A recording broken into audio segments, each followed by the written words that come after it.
Thank you so much for coming out today as we begin to give you an update on our strategic planning process.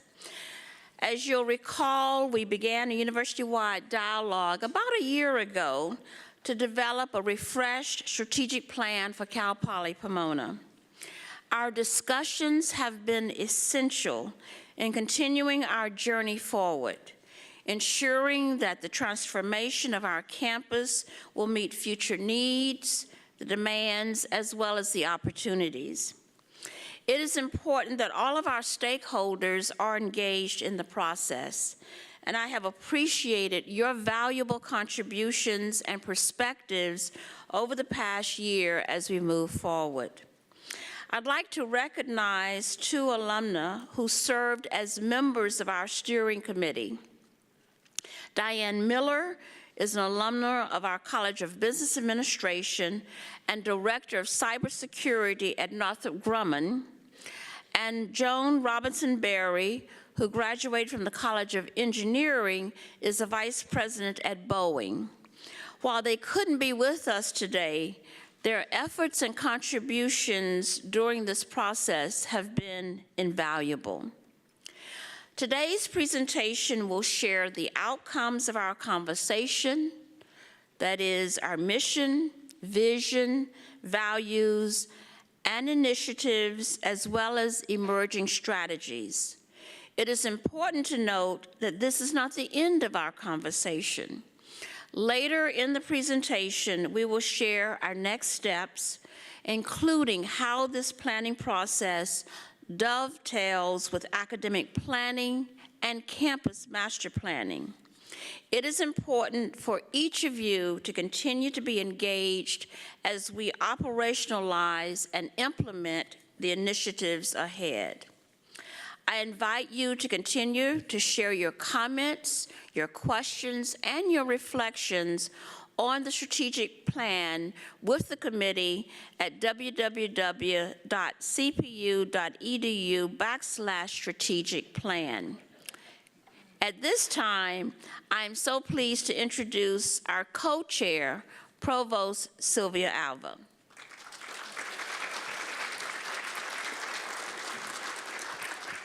Good afternoon, everybody. I want to take this opportunity also to extend my heartfelt thanks to all of the members of the campus community, as well as many external stakeholders who came together to provide their input and to participate in this important and meaningful process that will certainly shape the future direction and journey that this campus embarks on.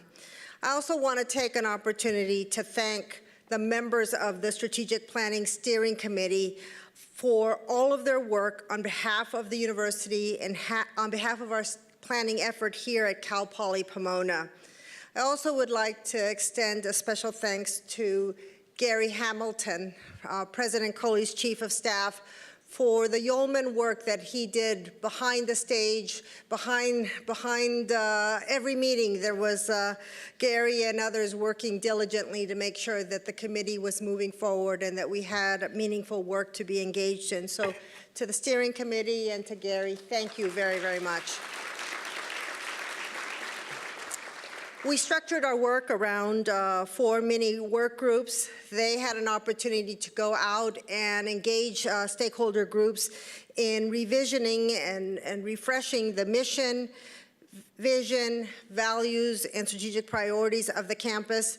And their work is going to be summarized today through a process that will form the basis and the agenda of today's conversation. There'll be presenters on the mission, vision, values, and the initiatives and emerging strategies. As the President mentioned earlier, this is not the end, but really the beginning. Moving forward, we will operationalize those goals and those objectives, develop them into a campus integrated plan. And what's going to be especially useful to us as a campus is that the university strategic plan will serve as the overarching framework for both our academic plan as well as the campus's physical master plan. So having all of those plans and documents complement and stretch and extend each other is going to be extremely helpful in shaping the future direction here at Cal Poly Pomona. I'd also like to join President Coley in inviting each and every one of you, and certainly asking you to alert others who could not make it here today, that we will have the website open for everyone to provide additional comments, feedback, reflections on the strategic plan. And it's cpp.edu/strategic plan. Now it's my pleasure to introduce Lisa Alex to the podium, who will launch us into the next step of today's presentation. Thank you, Lisa.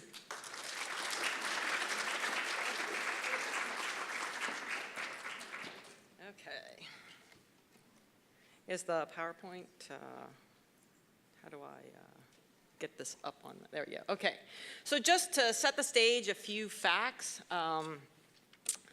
Over 10,000 responses to questions on the web and through focus groups were received, and not just received, but analyzed by multiple committee members. So we did read and listen to your responses.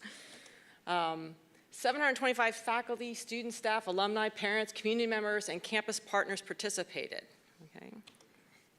And I had a few more orally tell me things. We had 27 open forums and focus groups that were conducted in an amazing amount of short period of time, so those people deserve a lot of credit. And we analyzed this data, thanks to John McGuthrie, using IBM Watson Analytics, and we had 69 pages of data that were generated from that, which some of us had to go through. And then 12 external constituents were interviewed outside of campus. So let me just also, we're going to go through the mission, the vision, and the values, and members of the steering committee will come up and talk about each one of those sections. So to start us off with the mission, I'd like to introduce Julie Shen, who's Vice Chair of the Academic Senate, and Sarah De La Parra, who is President of Staff Council.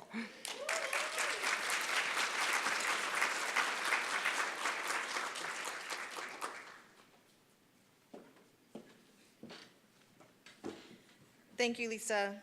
We're pleased to be here and present the mission statement of Cal Poly Pomona. But first, I'll remind you of our current mission statement as it reads. The mission of California State Polytechnic University, Pomona, is to advance learning and knowledge by linking theory and practice in all disciplines, and to prepare students for lifelong learning, leadership, and careers in a changing multicultural world.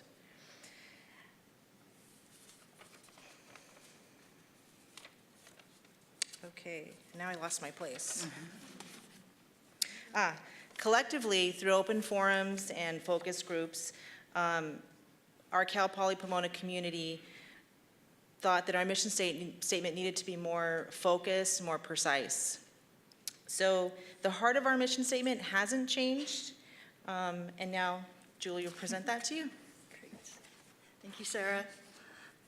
In updating the mission statement for 2017 and beyond, we paid respect to our university's proud agricultural roots and our vibrant metro-urban community while looking to the future full of possibility. And we made it short and sweet, so hopefully you can all memorize it with us. Here's our updated mission statement. We cultivate success through a diverse culture of experiential learning, discovery, and innovation. Thank you.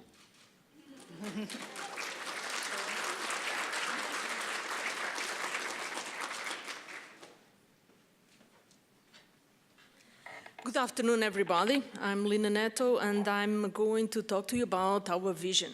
But before, I also want to ask you to memorize this.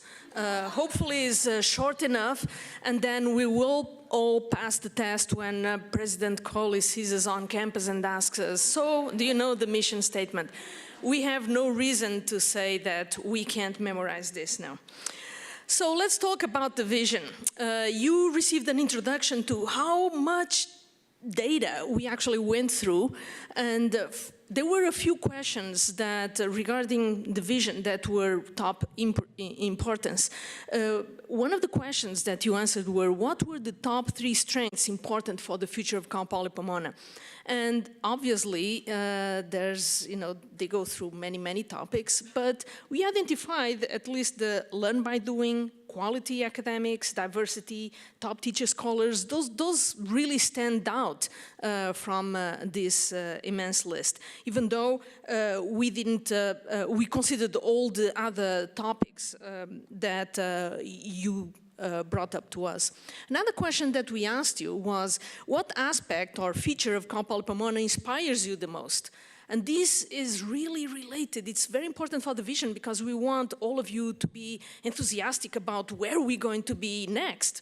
And again, the themes would be learn by doing, and then the students, very, very important for all of us, diversity, a big, big theme, faculty, pay attention to faculty, student success, the beautiful campus that we have. So these were very important keywords, and based on these keywords, we looked at our current vision statement that is very, very long. How many of you would be able to actually, tell me what the vision statement right now? Oh, all right, no, okay. So, and I'm not going to read it. It's very long. As you can see, we kept the same spirit, but we listened to you, we listened to those keywords, and we actually started by creating themes, vision themes. So where do we want to go for the future? We want to be inclusive. So we believe that we are enriched by the diversity that we have in this campus. So it's very, very important to have this as one of our vision themes. Another one was the Polytechnic University. We heard loud and clear that you really, the whole campus and our stakeholders really are very keen on keeping this very treat of our academic life here and how we served our students. And then creativity and innovation. These were also keywords that came up from your responses. And those to address more of how to address the challenges for the future and how to help the students be ready for a future career as well. And then we have our local and global changes. How do we serve the communities around us not just locally, but in a global way? We have international students coming, so we also need to think in terms of serving them and serving better also the students that are just in our neighborhood. So our vision, this is not going for some reason. So the updated vision statement is shorter, as you could imagine, and here it is. Cal Poly Pomona will be the model for an inclusive polytechnic university that inspires creativity and innovation, embraces local and global challenges, and transforms lives. So thank you very much for your attention, and I'm going to pass the podium to someone else.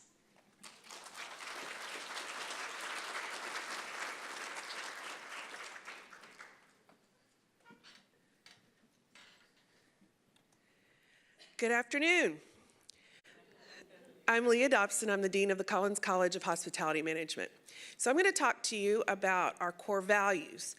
What you see up on the screen are our current core values, and we picked up some of the same themes, obviously, as we did in the mission and the vision. We value academic quality, learn by doing, polytechnic identity, celebration of diversity, teacher scholars, and environmental sustainability. So these are our current core values. So after all the surveys and the analysis that we did, we were really interested in how people felt about the polytechnic identity. That's one of the things that we tossed around a lot in our conversation. What does polytechnic mean? How do we demonstrate it on our classrooms and on campus? And so we wanted to see if that was still a very strong core value with our constituencies. And we found that indeed it was. The 5 on the the lower axis means that the core value will represent Cal Poly Pomona in 5 years. And the 1 means that it will not represent Cal Poly Pomona in the next 5 years. So as you can see, most of this was 5s and 4s. So people still really identify with the Polytechnic identity. And we also looked at learn by doing. Is that still something we value as a campus? And again, we found that it was very valued, very high on the scale, almost entirely 5s. So it's still a very important part of who we are. It's how we define ourselves on this campus. And so that was reassuring that we still have that as a core value. So updated core values. I will read these to you because these are the culmination of a lot of work from a lot of people. Academic excellence. We demonstrate academic quality, relevance, and excellence through our teaching, learning, scholarship, and creative activities with student-centered faculty in an evidence-based culture. Experiential learning. Our Polytechnic identity fosters an integrative approach to education through collaboration, discovery, learn by doing, and innovation. Our approach encourages reflection, informed risk-taking, and continuous learning. Inclusive. Our diversity across multiple dimensions reflects and enhances our community. We are welcoming and respectful, and we value diversity. Student learning and success. We are deeply committed to educational experiences and supportive services that engage our students, enhance personal well-being and growth, provide career opportunities, and foster ethical citizenship. Social and environmental responsibility. As global citizens, our individual and collective actions reflect our commitment to one another, society, and the environment. Now I invite Lisa Alex back up here. There's one more, sorry. Almost missed it. Thank you. Community engagement. We nurture mutually beneficial and meaningful relationships with community partners and stakeholders. Now I invite Lisa up here. Thank you.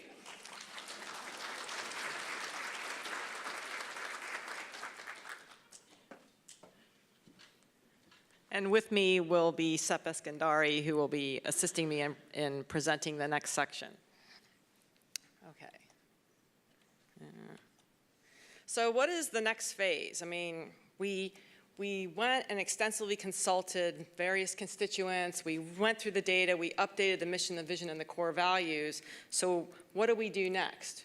Well, one, it's not shutting the door on dialogue. We still expect that we're going to consult with the campus and that you're going to give us feedback, at least we hope. It's not like when I say something to my class and I just hear crickets. I expect some kind of response. And so, again, to keep in mind the 3 processes that go hand in hand with this, we started the university strategic plan with a rough draft of that. That began the discussions with the academic master plan. Remember, the university plan you're at the 30,000-foot level when you're looking at initiatives or themes that the university wants to pursue. The academic master plan will get into the nitty-gritty, more details in terms of programs and various things that people want to do, and will really flesh out what our Polytechnic identity is. And then both of these processes will inform the campus master plan. In order to do these things, we need a certain physical space and infrastructure to accomplish them. And so they're all intertwined and interrelated. And so we'd like to begin to share our emerging strategic initiatives that have come up from discussions, and also looking at data from higher education, that is trends in higher education enrollment, and some of the constraints we face, especially being part of a 23-campus system. We are not an island. And so again, as everybody else has urged you, we do have the feedback site open. Even if you just go to the homepage and type strategic plan, you can get there and type your comments. And so we would really appreciate you giving us feedback about this. Okay, do you want to? Okay, so this is an example of the current goals and strategic objectives that came from our last university strategic plan. Typically when you do this, as you've seen, you want things short and sweet. This has a lot of objectives. For a strategic plan, you want probably at the most 5 or 6. And so I can go through and read these, but I'm sure you're capable of reading them yourself. And so I don't know if I want to go through all of these. You can refer to those on the website. So what are our current or updated strategic initiatives? We have 5 of them. Quality programs that promote integrative learning, discovery, and creativity. And you can see that's reflected from the discussions we just had from other committee members. Student learning and success, readiness for post-graduation endeavors, economic vitality and impact, and organizational development and employee excellence. Yay, that's us. Okay. Oh. Okay. Let me just go ahead. Okay. Do you want me to take? Okay. Thank you very much, Lisa. Good afternoon. I'm Seb Askandari. I'm the interim AVP for Academic Planning and Faculty Affairs. I have to tell you that I started my engagement with this process when I was the Senate chair about 1.5 years ago. And I stand here before you feeling very, very confident that the Strategic Planning Steering Committee has done a very, very good job looking at all of the input that we captured from the campus community, from other constituents. We spent collectively, I would say, hundreds, if not thousands of hours analyzing the data, not just by reading, but then formulating a very good process by which we used Watson Analytics to look at all of the input that we submitted, that you submitted, to bring to you what we are showing you now. So I feel very confident that we've worked very hard to do that. And also, personally, I can say, with the exception of 5 years that I spent at UCLA, I spent all of my adult life on this campus since fall of 1986. And I can tell you that what we show you here, I can see a lot of myself, a lot of Cal Poly Pomona in what we show you. Okay, so let me also go back one more comment before I give it back to my colleague Lisa Alex. These were the objectives that came out of the last planning process back in 2010. There was a long list, but also there were no metrics that were really attached to these objectives. What we'd like to do now with the new objectives, with new strategic initiatives, not only to present them to you, but then the next phase will be to attach some next steps, some metrics that will be measured to look at our progress. So I'm going to turn it back to Lisa. I also want to mention in that previous planning process, the university strategic plan grew out of, just some history, grew out of a concern that WASC had last time for us in that we didn't have an academic master plan. And so the Senate worked with Provost and Board at the time to come up with an academic master plan. And if you were on this campus, you recall it was an approach where colleges submitted something and then the university looked at something. And we had a range of responses across it was very difficult to come up with something that was actually a plan. It was really essentially a laundry list of things. And that's not what this process is designed to do. So I'm hoping this time around we actually can do it right. I think we have a great group of people to work with to get this done. So the first strategic initiative, and I want you to keep in mind again, these are overarching themes for the institution, okay? These are the 30,000-foot level. Quality programs promoting integrative learning, discovery, and creativity. So if you think of the things like having quality teacher scholars, learn by doing, really good quality programs, how might you bring these things about, okay?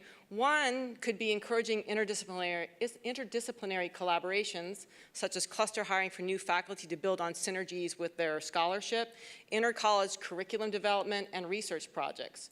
And so this is just one example, is not the only example, but just to give you an idea. So essentially a prompt for you to give us a little bit more feedback. Another example could be supporting initiatives that foster innovative student and faculty-driven projects, participation in student engagement competitions regionally, nationally, and internationally. Okay, it brings great recognition to the campus, but also for the students, it is super energizing and engaging for them. And then we'd like to engage diverse learners by experimenting with and adopting new modalities of teaching. We spend a lot of time talking about the quality teaching and the quality of our programs on campus. We should be at the forefront of developing and implementing those technologies and concepts in which ways people learn. You wanna? Thank you, Lisa. So the next one, student learning and success.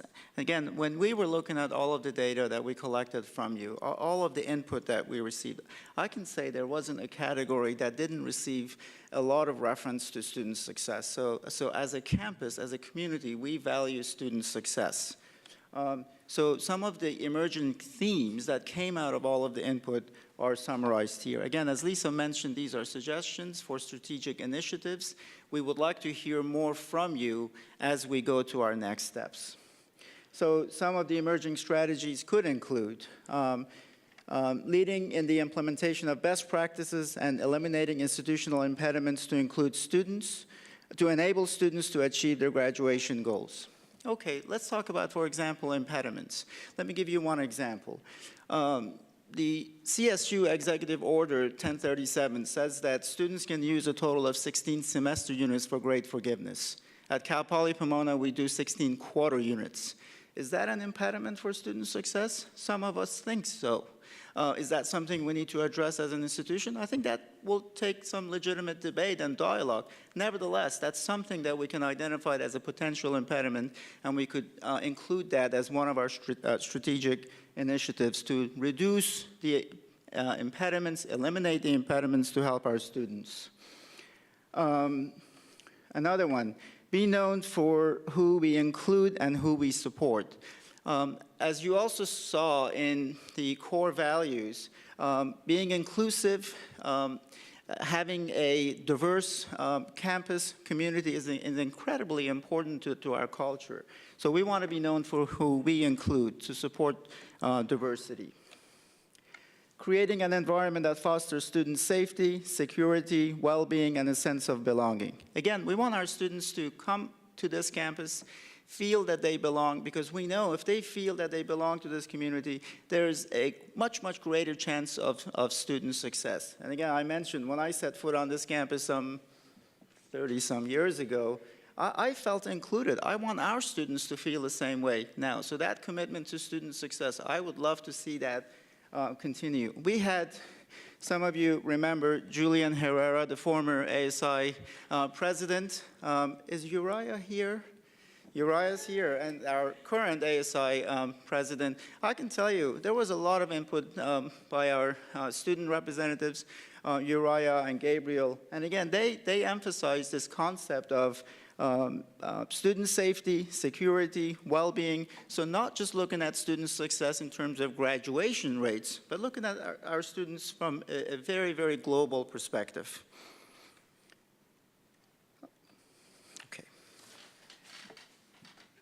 Okay, so your student earns a degree, now what? They go out into the world. What do we want them to be able to do? So the next initiative was readiness for post-graduation endeavors. So emerging strategies could include increasing the number and range of cooperative education, internship and service learning opportunities. These give students real-world experience. It allows them to essentially practice things that they may have learned or apply things related to their discipline and gives them an idea what the real world is like, okay? Engaging students in experiential learning opportunities throughout their programs of study, not just as a senior capstone, but in the beginning, getting them energized, giving them opportunities to experience your discipline. Providing students with early and continuous feedback and professional development, opportunities to expand and elevate their talents and abilities. I mean, do they know how to write a resume? Can they interview for a job? These are skills that many of us take for granted, but when you think about a student who may have never done this before, it can be daunting.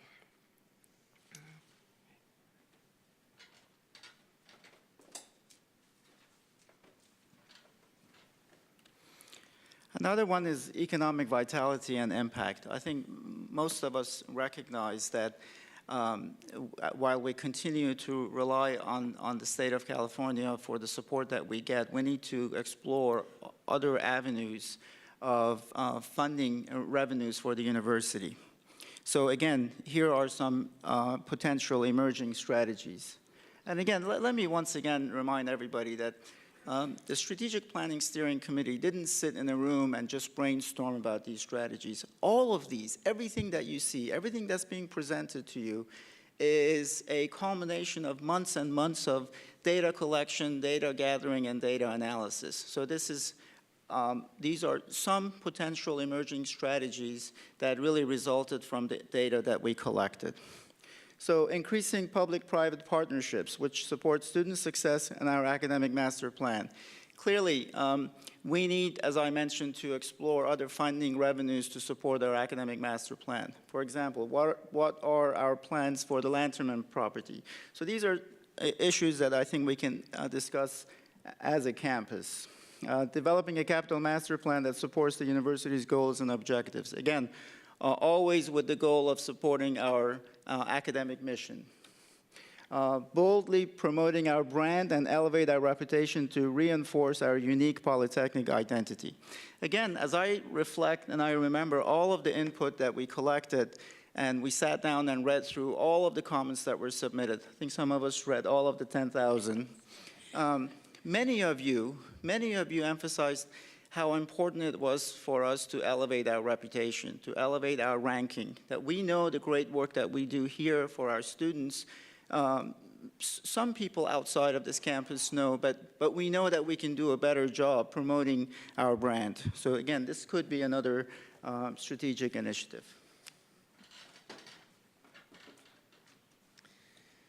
Okay, and then organizational excellence was also one of our initiatives.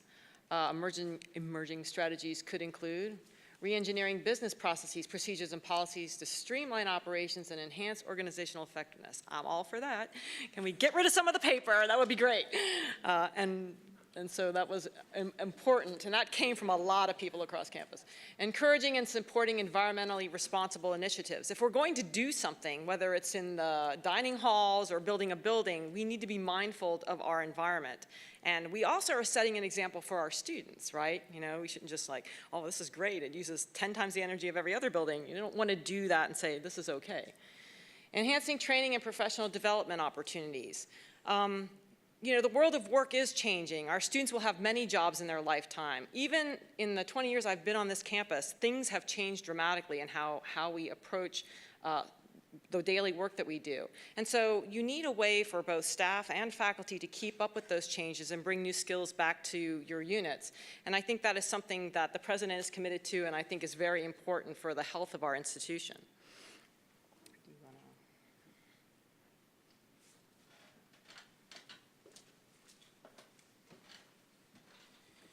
So we presented these strategic initiatives that we felt were the ones that really emerged from all of the input that you all gave us. And I think again, we would like to invite you at this point to provide additional feedback, to let us know if these resonate with you, if there are areas that we missed, if there are refinements that need to be made, if there are points that need to be elaborated more strongly. So again, we value your feedback. This entire process has been driven as a result of a very good collaborative effort and also as a result of all of the input that we have received from you.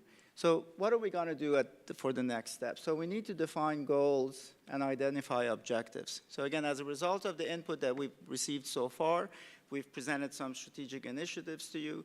We would love for you to go to the strategic plan website and provide additional feedback, because that, again, will allow the steering committee to come together again to consider the new feedback, your response, your reaction to the strategic initiatives that you've seen. That will allow us to refine the conversation and refine the strategic initiatives.